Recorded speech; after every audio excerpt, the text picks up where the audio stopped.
South Africa કે જ્યાં Ebola વાયરસે કહેર વરસાવ્યો છે। ભારતમાં હાલમાં એક પણ ઇબોલા વાયરસનો કેસ નથી નોંધાયો।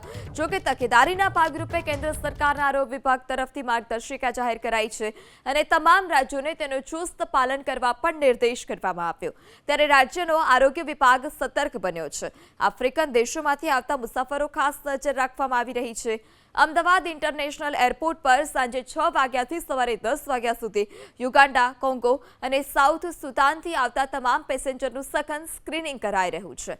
રાજ્યના આરોગ્ય મંત્રી અને આરોગ્ય સચિવે ઉચ્ચ અધિકારીઓની વધુ એક બેઠક યોજી, જેમાં આફ્રિકન દેશોમાંથી આવતા લોકો પર ખાસ નજર રાખવા માટે સૂચના આપવામાં આવી છે।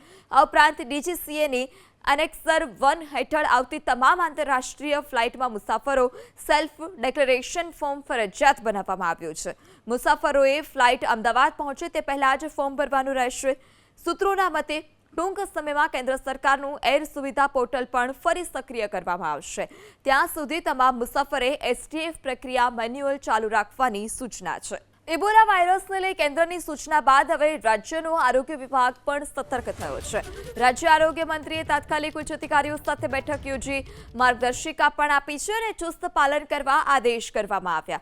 આ ઉપરાંત ઇમરજન્સીની સ્થિતિને પહોંચી વળવા માટે અમદાવાદ સિવિલ હોસ્પિટલમાં 32 બેડ અને સુરત સિવિલ હોસ્પિટલમાં 10 બેડની ડેઝિગ્નેટેડ એપેક્સ હોસ્પિટલ કાર્યરત કરાઈ છે। આ ઉપરાંત શંકાસ્પદ દર્દીઓની સારવાર માટે એસવીપી હોસ્પિટલ અમદાવાદ ખાતે પણ 60 બેડના અલાયદા આઇસોલેશન વોર્ડ સહિતની વ્યવસ્થા ઊભી કરાઈ। જો કોઈ મુસાફર શંકાસ્પદ જણાશે તો ભારત સરકારની ગાઈડલાઈન મુજબ તાત્કાલિક તેની સારવાર શરૂ કરાશે। હાલ આફ્રિકાથી આવેલા કચ્છના 3 લોકોને આઇસોલેટ કરવામાં આવ્યા છે।